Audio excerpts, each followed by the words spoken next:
اعوذ باللہ من الشیطان الرجیم بسم اللہ الرحمن الرحیم سلام اللہ علی بقیت اللہ الاعظم پروگرام معرفت منتظر اجل اللہ تعالی فرجہ الشریف میں آپ کی خدمت میں حاضر ہے، اور جیسے کہ آپ کے علم میں ہے کہ ہماری گفتگو کا سلسلہ امام زمانہ علیہ السلام کے عنوان سے ہے، اور ان امور میں سے ایک مہم امر انتظار امام زمانہ علیہ السلام ہے۔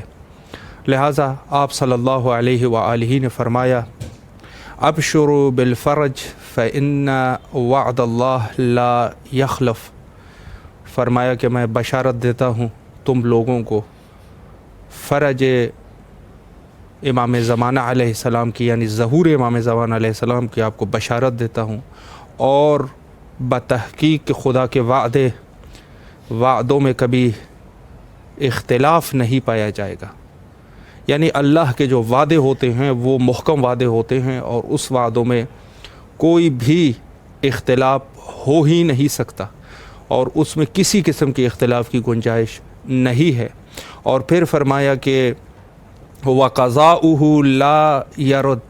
لا يرد، اور اس کا حکم جو ہے وہ کبھی پلٹنے والا نہیں ہوتا، یعنی جو حکم اللہ سبحانہ و تعالیٰ کی طرف سے ہوتا ہے وہ کبھی واپس نہیں جاتا۔ تو بہرحال ظہور امام زمانہ علیہ السلام یہ حتمی امر ہے، اور یہ ہوتا رہے گا۔ آج کے ہمارے معزز مہمان عالی جناب مولانا ڈاکٹر سید عباس نقوی صاحب دہلی سے ہمارے ساتھ موجود ہے۔ انشاءاللہ العزیز گفتگو انہی کے ساتھ آگے بڑھاتے ہیں اور ان کے علم اور معلومات سے استفادہ کرتے ہیں۔ السلام علیکم ورحمۃ اللہ وبرکاتہ۔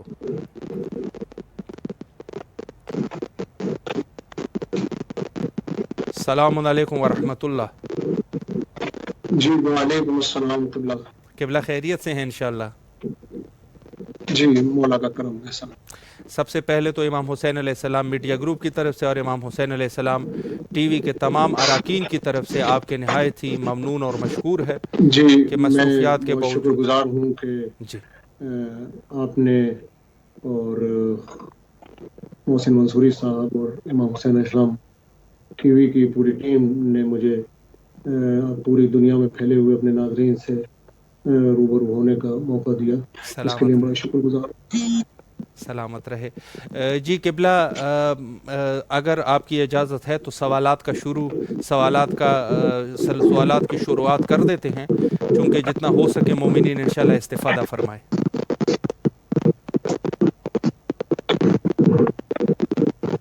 جی قبلہ، آپ کی آواز تھوڑی سی کٹ رہی ہے، شاید آپ کے پاس جو ہیڈ فون ہے شاید مسئلہ اس کا ہے، یا جی شاید کچھ آواز میں ڈسٹربنس ہے شاید۔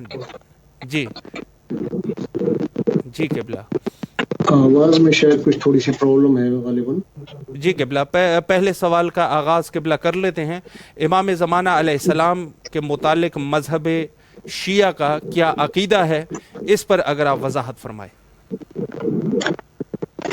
جی قبلہ، امام زمانہ علیہ السلام سے متعلق جو شیعہ عقیدہ ہے وہ یہ عقیدہ بالکل واضح ہے کہ پیغمبر اسلام حضرت محمد مصطفیٰ صلی اللہ علیہ وآلہ وسلم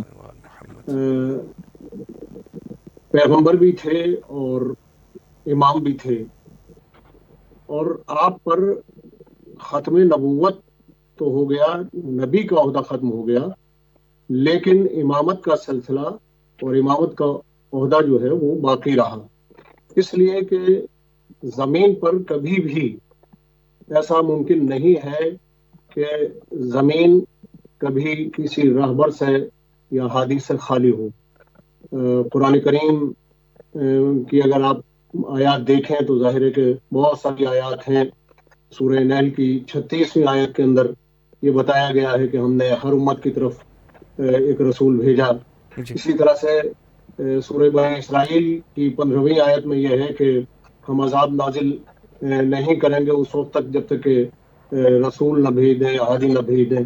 تو اس کے معنی یہ ہے کہ یہ ضروری ہے کہ اللہ کی طرف سے ہر امت پر ہر زمانے میں ایک ہادی رہے، اور میں یہ عرض کرنا چاہوں گا جی کہ یہ صرف امام مہدی علیہ السلام کا عقیدہ صرف شیعوں ہی کا عقیدہ کیوں ہے، صحیح، بلکہ یعنی امامت کے معاملے میں تو مسالک کے درمیان میں اختلافات ہیں، جی لیکن امام مہدی علیہ السلام کا جو عقیدہ ہے اس پر تو تقریباً سارے مسالک جو ہے وہ ایک جگہ آ کر جمع ہو گئے ہیں۔ صحیح، تمام مسالک کا جو متفقہ عقیدہ ہے وہ یہ ہے کہ امام مہدی علیہ السلام آئیں گے، جی یعنی ہمارے شیعہ مکتب فکر میں اور جی دیگر مسالک کے نظریے میں اور عقیدے میں صرف اتنا فرق ہے کہ صحیح، ہم یہ کہتے ہیں کہ پیدا ہو چکے ہیں جی اور ظہور فرمائیں گے، بے شک، اور دیگر جو مسالک ہیں ان کا عقیدہ یہ ہے کہ نہیں، پیدا ہوئے نہیں ہیں، صحیح، پیدا ہوں گے۔ صحیح، لیکن بالکل ایک صحیح تقریباً سب کا عقیدہ ہے کہ یعنی آپ اس وقت ظاہر ہوں گے کہ جب دنیا ظلم و جور سے بھر چکی ہوگی، حضرت فاطمہ کی اولاد سے ہوں گے، اور آپ کے ظہور کے بعد میں چرخ چہارم سے حضرت عیسیٰ تشریف لائیں گے اور آپ کے پیچھے نماز پڑھیں گے۔ یہ سبحان عالم اللہ، اسلام کا متفقہ عقیدہ ہے۔ جی امام مہدی علیہ السلام پر آ کر تقریباً سب کے عقائد جو ہے وہ متفق ہو گئے ہیں اور متحد ہیں سب اس معاملے میں۔ اور میں آپ کی خدمت میں عرض کروں بسم کہ اللہ، جو پیغمبر اسلام صلی اللہ علیہ وآلہ وسلم کی بڑی مشہور و معروف حدیث ہے، مسلم بین الفریقین حدیث، جی کہ من مات ولم یعرف امام زمان ہی ماتا میتۃ جاہلیہ، یہ حدیث تو مہر ہے امامت پر اور امام زمانہ علیہ السلام کے سلسلے سے۔ بے شک، کہ دیکھیے تین چیزیں اس میں کہی گئی ہیں۔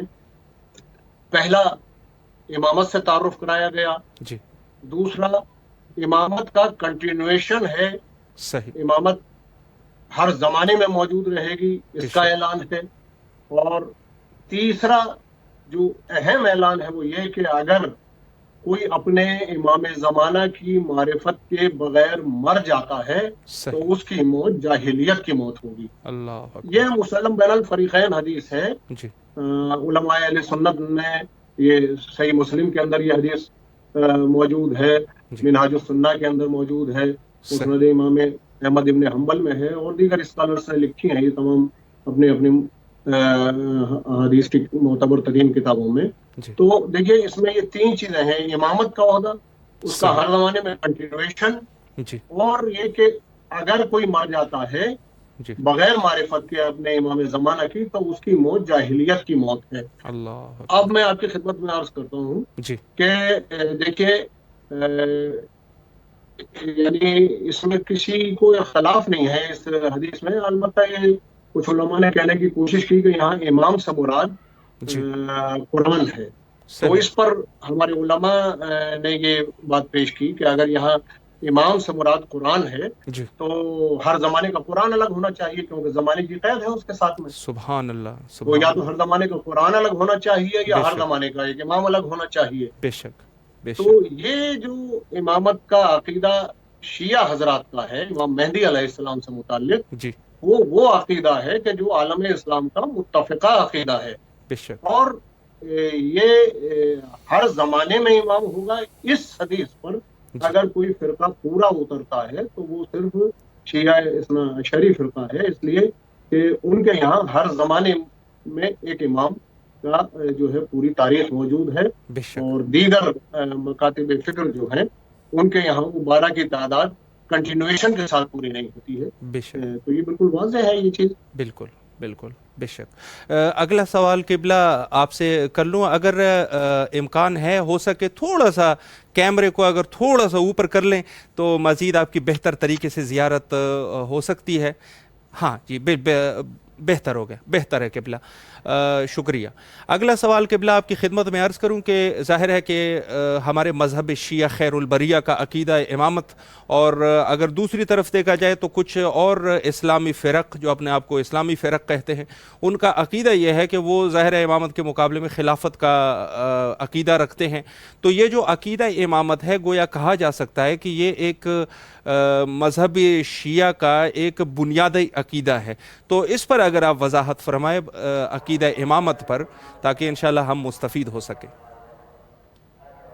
جی قبلہ، ظاہر ہے بالکل کہ یہ عقیدہ امامت جو ہے وہ شیعت کی اساس ہے جی اور اصول دین میں ہے ہمارے یہاں بے شک عقیدہ امامت جو ہے. بے شک اور جس طرح سے توحید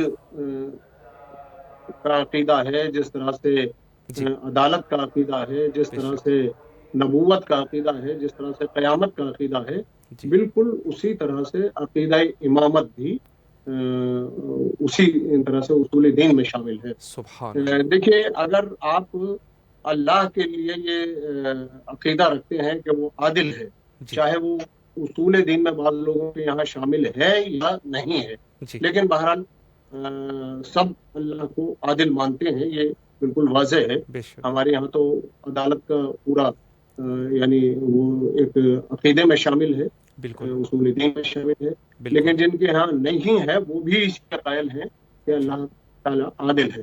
تو بے شک عدالت کا جو عقیدہ ہے وہ صحیح.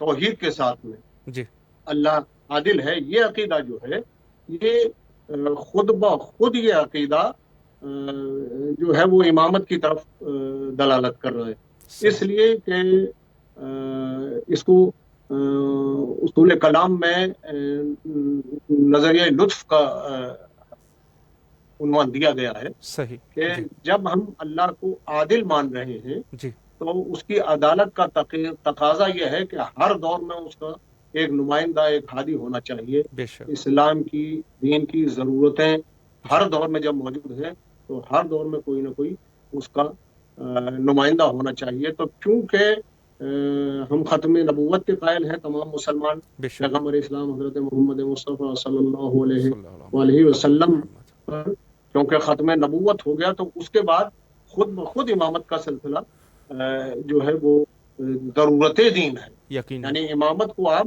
کوئی اضافی چیز نہیں کہہ سکتے، وہ تو ضرورت دین ہے. جس بے طرح شک سے نبوت ضرورت دین ہے اسی طرح سے امامت بھی ضرورت دین.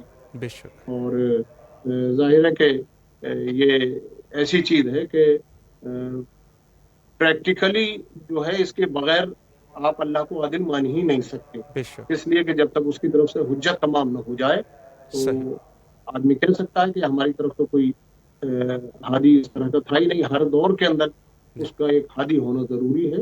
جی اسی لیے امام مہدی علیہ السلام جو ہے وہ آج اس سلسلے کی آخری کڑی ہیں. بے شک اگر آپ نیچے سے اوپر کی طرف چلیں گے تو یہ سلسلہ مولانا کائنات علی ابن ابی طالب تک پہنچے گا. اوپر سے سبحان نیچے اللہ کی طرف آئیں گے تو یہ سلسلہ امام مہدی علیہ السلام تک ہے. تو سبحان امامت جو اللہ. ہے وہ شیعت کا بنیادی اصولوں میں سے ہے جی اور اصول دین میں ہے بے شک اور اساس ہے ہماری شیعت.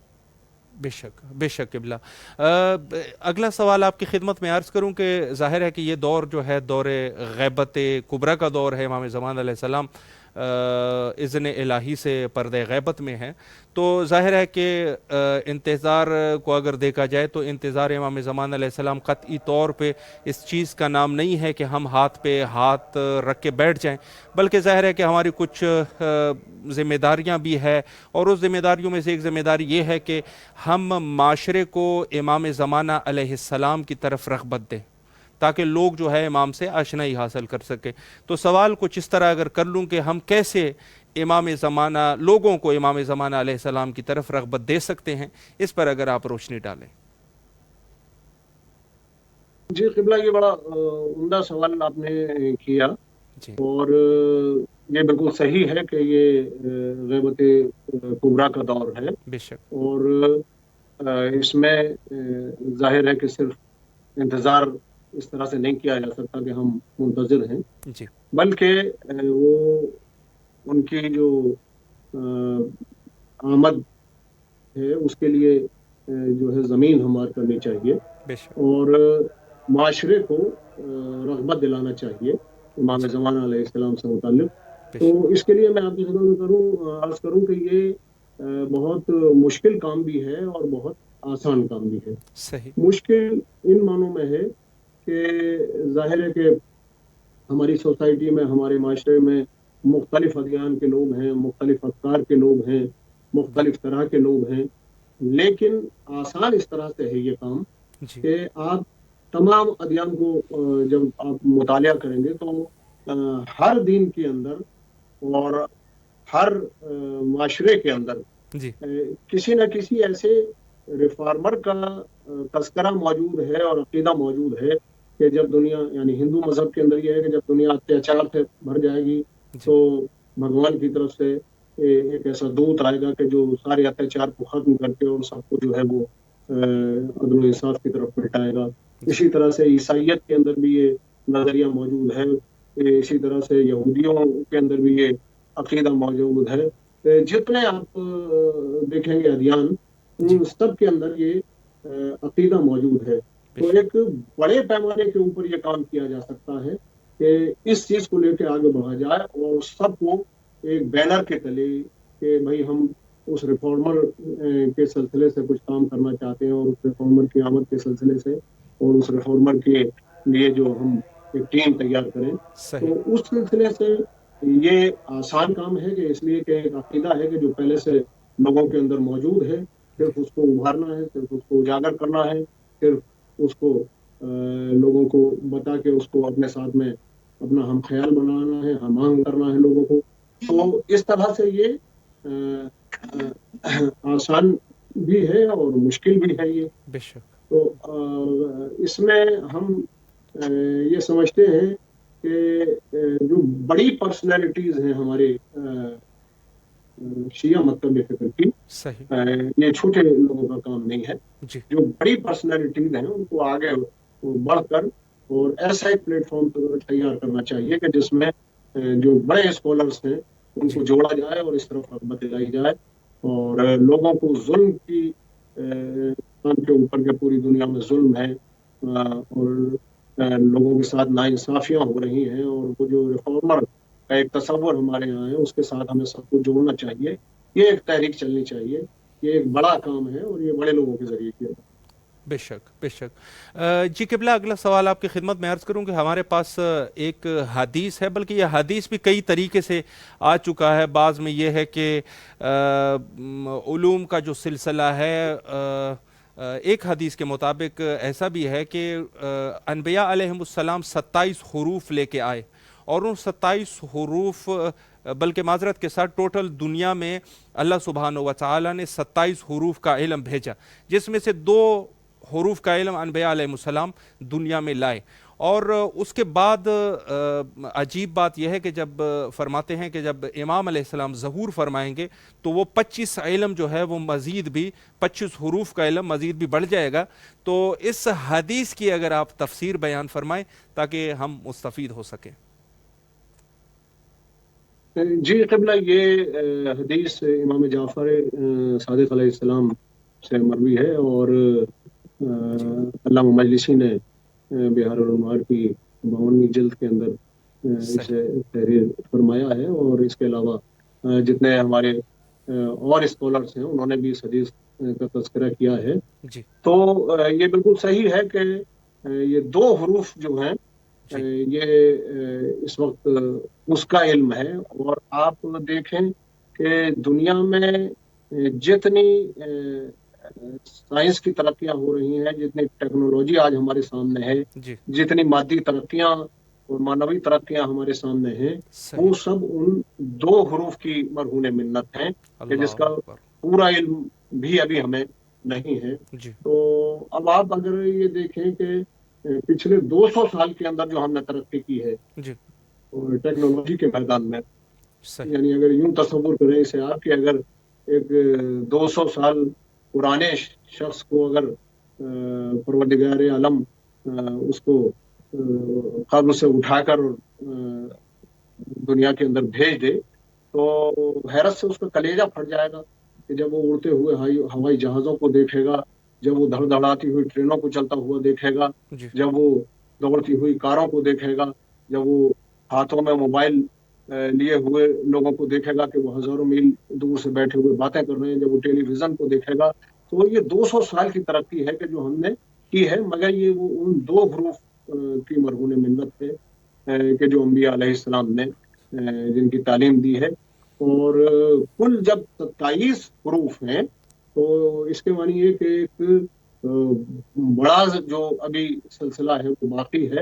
اور امام عالی مقام علیہ السلام جب آئیں گے تو وہ 25 حروف بھی لے کے آئیں گے اور 25 حروف کی تعلیم بھی دیں گے، ان کو باہر نکالیں گے، بے شک اور یہ 2 حروف جو ہیں یہ ان کی بھی جو تعلیم ہوگی وہ اپنے عروج پر ہوگی اور کمالات پر ہوگی.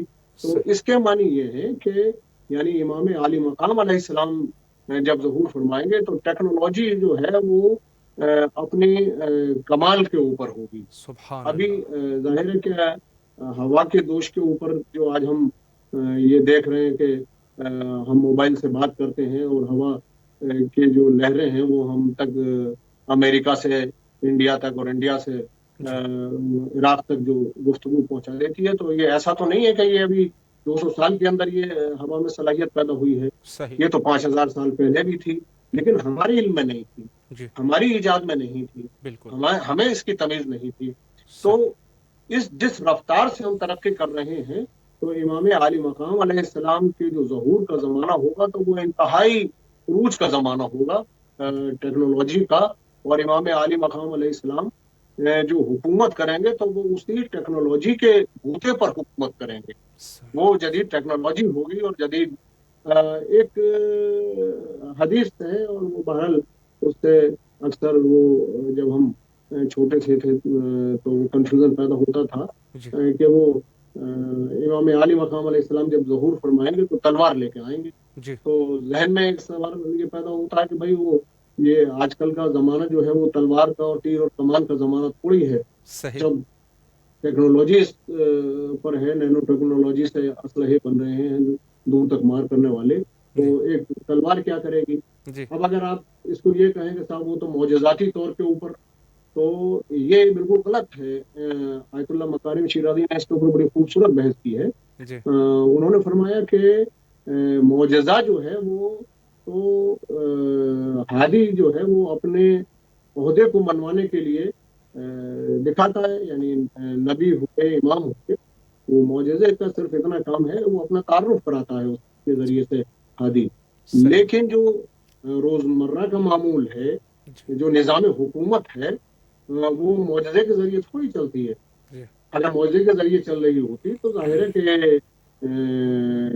مولا کائنات حضرت علی ابن ابی طالب علیہ السلام کو یہ تحکیم کی پریشانیاں کیوں برداشت کرنا پڑتی ہیں، یہ صحیح صفین کیونکہ یہ نوبت کیوں آتی جی اس طرح کے معرکے کی یا جمل کی جو کیفیت. تو وہ ظاہر ہے کہ ہر کام معجزے سے ہو جاتا ہے، لیکن معجزہ جو ہے وہ صرف عہدے کے تعارف کے لیے ہے، وہ نظام کو چلانے کے لیے نہیں ہے. تو جب امام عالی مقام علیہ السلام آئیں گے تو وہ بھی معجزے کے ذریعے حکومت نہیں کریں گے. بے شک تو یہاں جو تلوار کا لفظ ہے وہ تلوار کا لفظ قوت کا لفظ ہے. وہ صحیح قوت جو ہے وہ یہی ٹیکنالوجی ہوگی کہ جس کے اوپر امام علی علیہ السلام کا قبضہ ہوگا، جی اور اسی ٹیکنالوجی کے بوتے پر وہ اپنے تمام مخالفین کو زیر کریں گے، اور اسی ٹیکنالوجی کے بوتے کے اوپر جو ہے وہ پوری دنیا کے اندر اپنا پرچم لہرائیں گے. یہ اگر دیکھا جائے تو اس زمانے اب ظاہر ہے کہ گفتگو طویل ہو جائے گی کہ ائمہ 18 علیہ السلام کی احادیث موجود ہیں. صحیح امام صادق علیہ السلام فرماتے ہیں کہ جب ہمارے قائم کریں یہ وہ ہوگا کہ دنیا جو ہے وہ نور سے منور ہو جائے گی، اور انسان جو سبحان ہے اللہ وہ اپنی معمولات کے لیے سورج کی روشنی سے جو ہے جی وہ اس کا محتاج نہیں رہے گا. سبحان تو اللہ اس کے معنی یہ ہے، اب آپ سمجھیں کہ جی ہماری دنیاوی ترقی میں سورج کی روشنی کا کتنا بڑا رول ہے. بے شک لیکن امام علی مقام علیہ السلام کی اس حدیث کی روشنی میں یہ ہے کہ جب وہ زمانہ ہوگا جی امام علی مقام علیہ السلام تو ہم صحیح سورج کی روشنی کے محتاج نہیں رہیں گے، اتنی ترقی کے اوپر پہنچیں گے. جی اور بہت ساری ایسی احادیث ہیں، مثلا یہ کہ میں جلدی جلدی اپنے گفتگو ثبوت تک پہنچاؤں جی کہ ایک حدیث ہے امام صادق علیہ السلام سے صلوات متعلق، اللہ بہار کے اندر بھی موجود ہے وہ حدیث جی کہ جب امام علی مقام علیہ السلام کا زمانہ ہوگا اور وہ تشریف لائیں گے جی تو جو مجرم ہوں گے، جو مجرمانہ ذہنیت کے لوگ ہوں گے، جی وہ اپنے گھروں میں اپنے بند کمروں میں بات کرتے ہوئے گھبرائیں گے، اللہ اس لیے کہ انہیں یہ خدشہ ہوگا کہ صحیح کہیں ایسا نہ ہو کہ دیواریں جو ہیں وہ ہماری بات امام تک پہنچا دیں. اللہ. تو یہ معجزاتی طور کے اوپر نہیں ہوگا یہ، جی اس لیے کہ یہ معمولات کا معاملہ ہے، صحیح. بلکہ یہ اس ٹیکنالوجی کی بوتے کے اوپر ممکن ہوگا کہ امام عالی مقام علیہ السلام دیواروں سے ان شعاؤں کو حاصل کر لیں گے کہ جس کے ذریعے بات کی گئی تھی. اور صحیح. یہ ناممکن نہیں ہے. اب آپ کاربن ڈیٹ کی ٹیکنالوجی آج ہمارے سامنے موجود ہے، اور جی ہم دیکھتے ہیں کہ جو میوزیم کے اندر بڑے بڑے پرانے برتن رکھے ہوئے ہوتے ہیں، کوزے رکھے ہوئے ہوتے ہیں، چیزیں ہوتی ہیں، تو جی کاربن ڈیٹ کے ذریعے ہم معلوم کر لیتے ہیں کہ کتنی پرانی ہے، ان سے شعاعیں حاصل کرنے کی کوشش کرتے ہیں. تو یہ آج ہماری ترقی کا یہ عالم ہے. تو جس وقت امام علیہ السلام آئیں گے تو وہ ترقی جب پورے 27 حروف کی ترقی ہمیں مل جائے گی، پورا علم مل جائے گا، بے تو وہ شک. ظاہر ہے کہ ایک بڑی ٹیکنالوجی کا زمانہ ہوگا، اور صحیح. وہ امام علی مقام علیہ السلام کے ساتھ ہوگی وہ ٹیکنالوجی، بے اور شک. اسی کے ذریعے سے آپ حکومت کریں. بے شک. جی قبلہ، آخری سوال آپ کی خدمت میں عرض کروں اور پھر آپ کے زحمات تمام. دور غیبت کبریٰ امام زمان علیہ السلام میں ہماری کیا ذمہ داریاں ہیں، اس پر بھی اگر آپ وضاحت فرمائیں. جی قبلہ، یہ بہت ہی عمدہ سوال آپ نے کیا. ظاہر ہے کہ فقہا نے اور علماء نے جی باقاعدہ تعلیم دی ہے اس سلسلے کے اندر کہ غیبت کا جو دور ہے تو اس میں صرف یہ نہیں ہے کہ ہم انتظار کر رہے ہیں، بیٹھے ہوئے ہیں، جی بلکہ اس کے لیے ہمیں باقاعدہ تعلیمات دی گئی ہیں کہ ہمیں کس طرح سے انتظار کرنا ہے، بے شک. اور ہماری اس پیریڈ کے اندر ذمہ داریاں کیا ہیں. صحیح. تو جناب عباس امی نے باقاعدہ وہ چیزیں رقم کی ہیں کہ جو ہمیں کرنا چاہیے. جی لیکن میں اس سلسلے کے اندر یہ بات عرض کرنا چاہوں گا کہ سب سے بسم اللہ. بڑی ذمہ داری جو اس وقت ہماری ہے، جی یعنی دور غیبت کے اندر، صحیح. وہ یہ ہے کہ ہم امام علی مقام علیہ السلام کی خود بھی معرفت حاصل کریں، اور صحیح. دوسروں کو بھی معرفت حاصل کرائیں. ایسا سبحان ماحول اللہ. پیدا کریں کہ سبحان دوسرے اللہ. لوگوں کو امام علی مقام علیہ السلام کی معرفت کرائیں. بے یہ شک. ہماری سب سے پہلی ڈیوٹی ہے، اور یہ ہمارا سب سے پہلا فرض ہے. صحیح. دیکھیے، کیا امام علی مقام علیہ السلام سے ہم اسی طرح سے رغبت رکھتے ہیں کہ جو رغبت رکھنے کا حق ہے؟ میں جی خود اپنے نفس کو بھی اس میں شامل کر رہا ہوں، جی اور تمام اپنے ناظرین سے میں سوال کر رہا ہوں کہ صحیح. کیا ہمیں اسی پیمانے کی رغبت ہے، اسی میرٹ کی رغبت ہے ہمیں کہ جو امام علی مقام علیہ السلام سے ہونا چاہیے؟ آج یقیناً. ہم حضرت میثم کے کردار کو بڑا پسند کرتے ہیں، صحیح. اس لیے کہ انہوں نے مولا کائنات سے وفاداری کا وہ حق ادا کیا کہ اپنی جان دے دی، اور آپ نے مولا علیہ السلام کے فضائل کے اوپر، ان کے کردار کے اوپر کوئی سمجھوتا نہیں کیا. ہمارے ہیرو جو ہیں وہ حضرت ابوذر غفاری ہیں، جی کہ اس لیے کہ انہوں نے اپنی پوری زندگی انہوں نے اس طرح سے جہاد کیا، اور پوری زندگی انہوں نے حکومت کے سامنے نہ جھک کر حکومت کے مظالم کا سامنا کر کے گزاری، جی اور یہاں تک کہ ان کی موت جو ہے وہ بھی اسی طرح سے ایک عجیب و غریب حالات میں اور غربت کے حالات میں ہوئی. بے تو ان شک. کی پوری زندگی اور پوری موت جو ہے وہ ہمارے لیے آئیڈیل ہے، ہمیں بڑے پسند ہیں. جی حضرت حجر بن ادی، ان کا جو کردار ہے وہ ہمارے سامنے ہے، وہ ہمارے لیے آئیڈیل ہے، ہمارے لیے بہت ہی قابل احترام ہے. بے شک. اور آپ امام حسن کے زمانے میں امام حسن علیہ السلام کے مخلص ساتھیوں کو دیکھیے، وہ ہمارے آئیڈیل ہیں. بے شک. امام حسین علیہ السلام کے زمانے میں امام حسین علیہ السلام کے ساتھی حضرت حبیب ابن مظاہر کا کردار ہمیں بڑا پسند ہے، حضرت زہیر ابن قین کا کردار ہمیں بڑا پسند ہے، بے شک. حضرت بریر کے ہم بڑے شیدائی ہیں. جی تو اب سوال یہ ہے کہ یہ جو ہم دیکھیے وہ جو زیارت عاشورہ میں جی یہ ہم تمنا بھی کرتے ہیں کہ پالنے والے کاش ہم امام حسین علیہ السلام کو خطاب کر کے ہم کہتے ہیں کہ کاش ہم آپ کے ساتھ ہوتے. بے تو شک. ظاہر ہے کہ یہ تمنا جو ہے یہ عبادت بھی ہے، یہ تمنا جو ہے ان سے وفاداری کا ایک ثبوت بھی ہے، یہ تمنا جو ہے یہ ان کے ساتھ ہمارا رابطہ کیا ہے یہ بھی بتا رہی ہے. بے شک. لیکن وہ پاسٹ ہو گیا. جی ابھی تو آج کا جو علی ہے وہ بھی تو موجود ہے، آج کا حسین بھی تو موجود ہے. آج کے سید سجاد بھی تو موجود ہیں.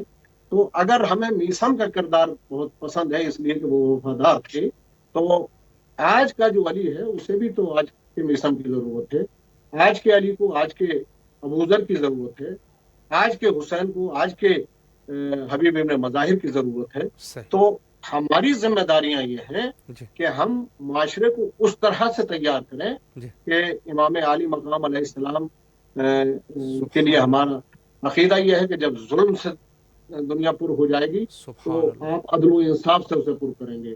تو ظاہر ہے کہ اس کے معنی یہ ہے کہ امام کی آمد کے لیے جو ہمیں راستہ بنانا ہے وہ اس طرح سے بنانا ہے کہ ہم ظلم کے خلاف کھڑے ہوں, ہم ناانصافیوں کے خلاف کھڑے ہوں, ہم امام عالی مقام علیہ السلام سے اپنا رابطہ اس طرح سے رکھیں کہ روزانہ اپنے امام علیہ السلام کو ہم دل کی گہرائیوں کے ساتھ یاد کریں. جب ہم صبح اٹھیں تو یہ امام عالی مقام علیہ السلام سے وعدہ کر کے اٹھیں کہ آج کا دن ہم اس طرح سے گزارنے کی کوشش کریں گے جس طرح سے آپ چاہتے ہیں.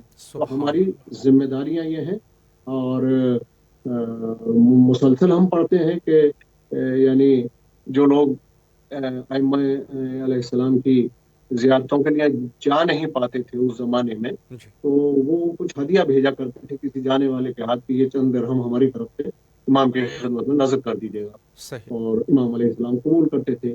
تو آج کا بھی تو امام ہمارا موجود ہے, آج بھی ہم کو ان کے نام سے اپنے مال کا کچھ حصہ نکال کر ان کے لیے وقف کرنا چاہیے.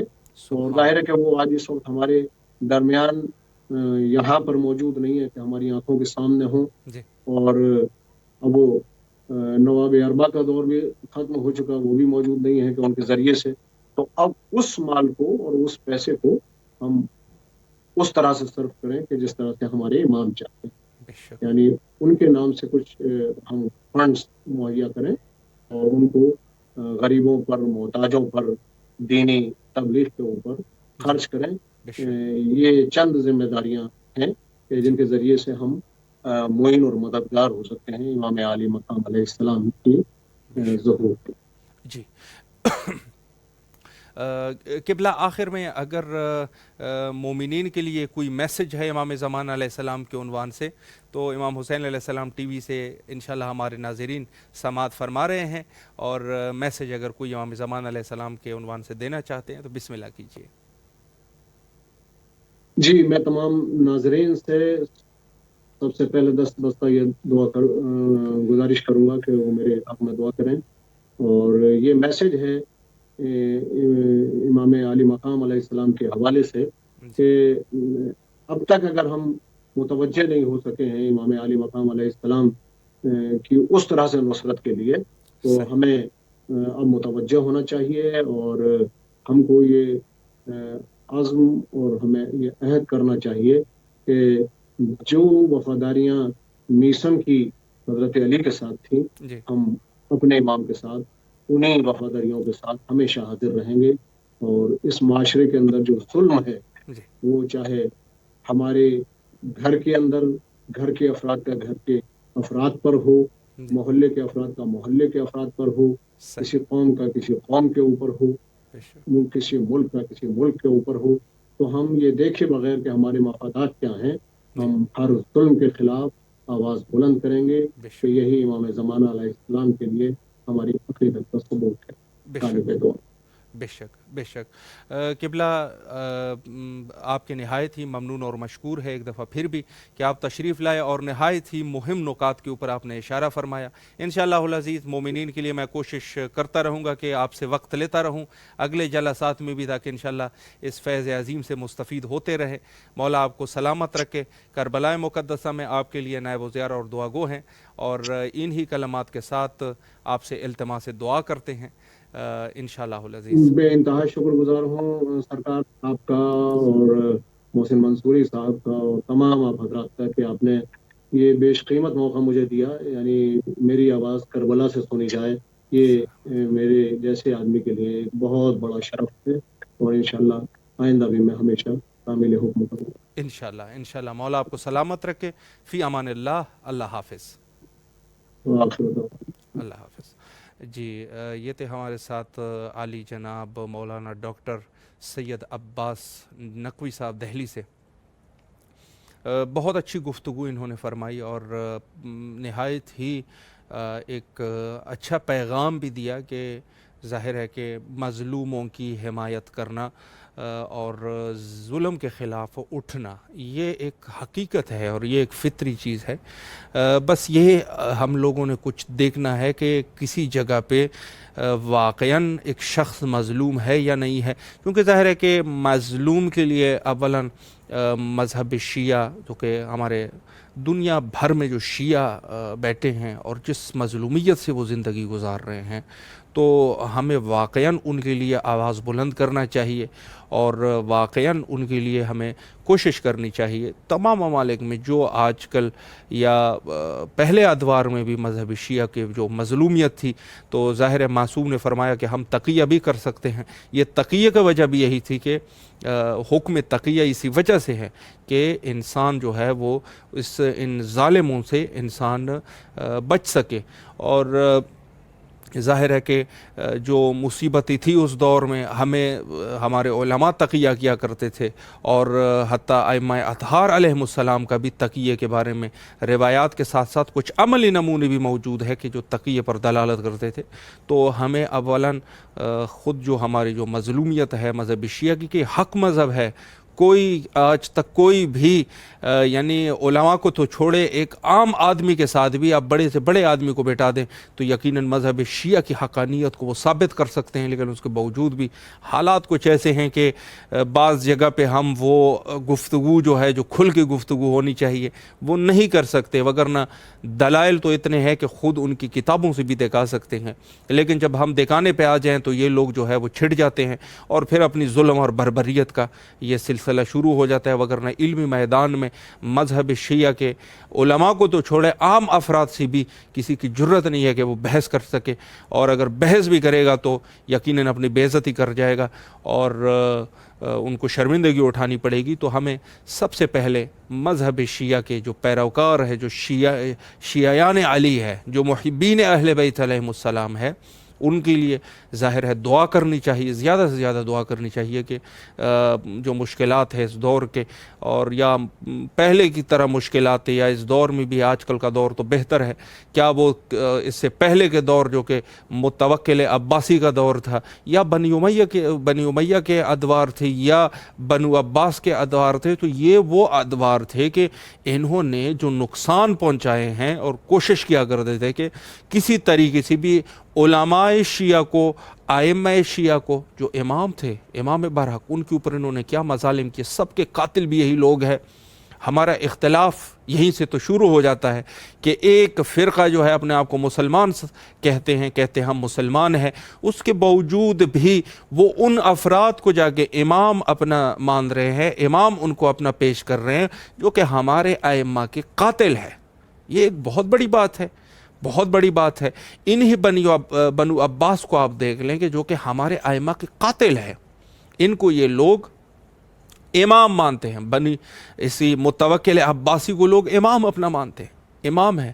اور اس کے بارے میں بہت سارے ان کے جو ہے اہل تسنن کے بہت سارے لوگوں نے کتابیں بھی لکھی ہے، ان کے علماء نے کتابیں لکھی ہے اور ان کے عقائد میں شامل ابن تیمیہ نے اپنی کتابوں میں انہوں نے جو 12 اماموں کا جو فہرست تھی، جو کہ رسول اللہ صلی اللہ علیہ وآلہ کی طرف سے جو احادیث ہمارے پاس موجود تھے 12 اماموں کے بارے میں، تو یہ لوگ کوشش کیا کرتے تھے کہ دوسرے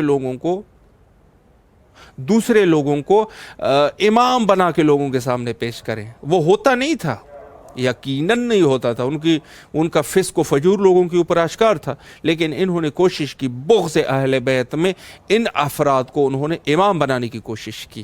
تو یہ سب ظلم ہوئے ہیں اور یہ ظلم ہوتے رہے بنو عباس کے دور میں، بنو امیہ کے دور میں، بلکہ اس کے بعد بھی جو ادوار ہے اس میں بھی مذہب شیعہ ہمیشہ مظلوم واقعہ رہی اور پیروان مذہب شیعہ مظلوم واقعہ رہے.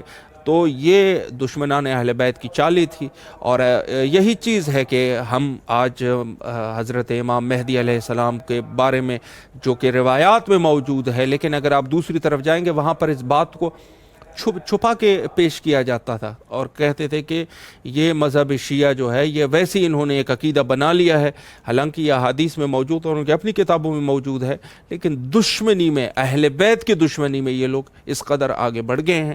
یہ چالیں ہوتی ہے، ایک مقدمہ ہوتا ہے، مقدمے کے تحت ہی گفتگو کی جا سکتی ہے۔ صحابی نے کہا، بی بی کا حق غصب کرنے کے لیے کہا کہ رسول اللہ کے صلی اللہ علیہ وآلہ کا کوئی وارث نہیں ہے، حق کو غصب کر دیا، امیر المومنین علیہ السلام کے حق کو غصب کر لیا۔ تو یہ اہل بیت سے جو دشمنی کا معیار ہے یہ بہت پرانا ہے، اور یہ سلسلہ ہوتا آ رہا ہے اور کوششیں لوگ کرتے آ رہے ہیں۔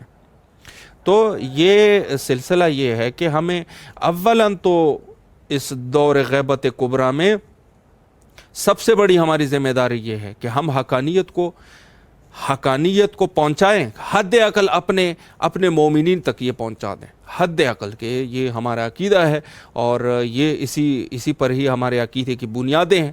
عقیدہ امامت ہے، عقیدہ غیبت ہے، عقیدہ انتظار ہے، عقیدہ رجعت ہے، یہ سب کے سب عقائد ان کے اوپر ہمیں مکمل طریقے سے مومنین تک یہ بات پہنچا دینی چاہیے کہ یہ ہمارے اصول عقیدے ہیں، اور اس عقائد میں ہمیں رہنا ہے، اور یہی ہمارے آباء و اجداد کا بھی یہی عقیدہ تھا، یعنی وہ عقیدہ جو کہ ائمہ اطہار علیہم السلام نے ہم تک پہنچایا اور کہا کہ یہ عقیدہ ہے، تو یہ عقیدہ ہمارا عقیدہ ہے۔ اور ہمارے علماء نے بھی الحمدللہ، وہ آپ مرحوم کلینی صاحب اصول کافی اور فروغ کافی کو لے لیں، یا آپ آگے اس کے بعد جو علماء ہے، شیخ مفید ہے، شیخ صدوق علیہ الرحمہ، اور اس کے علاوہ سید مرتضیٰ، سید رضی، اور اس قسم کے دوسرے علماء جنہوں نے کتابیں لکھی ہے مذہب حقہ کی مہم کتابیں، مذہب حقہ کی مہم کتابیں انہوں نے لکھی ہے، اور بالخصوص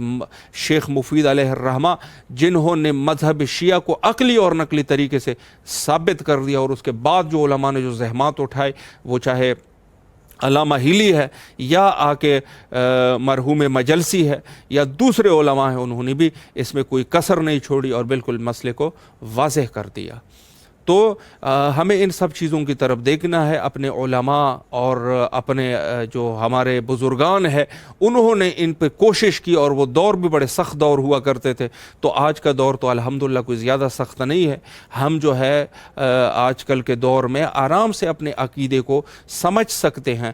قطعی طور پہ ہمارا یہ عقیدہ نہیں ہے کہ ہم جا کے اتفاق اور اتحاد کے چکر میں بالکل اپنے عقائد کو ہی جا کے چھوڑ دیں اور اسی سے ہی ہم پیچھے ہٹ جائیں، تو ہمارا یہ قطعی طور پہ ہم ایسا نہیں کر سکتے، اور یہ ایسا ہمیں نہیں کرنا چاہیے، چونکہ حق اور حقیقت کو چھوڑ کے آپ جا کے باطل پہ جا کے اتفاق کرنا شروع کر دے تو یہ ہم عقل کے خلاف ہے، اور ہم اس کا کوئی اس کا معنی بھی نہیں ہے۔ ہاں، اگر آپ دین نہیں چاہتے تو پھر بسم اللہ، جو آپ کرنا چاہتے ہیں وہ کریں، لیکن اگر آپ دین چاہتے ہیں تو دین کے مسلمات ہیں ہمارے، اور ان مسلمات پہ ہمیں کوشش کرنی چاہیے۔ مسائل بہت زیادہ ہے، اور انہی مسائل کا صرف ایک حل ہے، اور وہ ہے ظہور امام زمانہ علیہ السلام۔ تو لہٰذا ہمیں زیادہ سے زیادہ پروردگار کے دربار میں زیادہ سے زیادہ ظہور کے لیے دعا کرنی چاہیے۔ اللہم عجل لولیک الفرج۔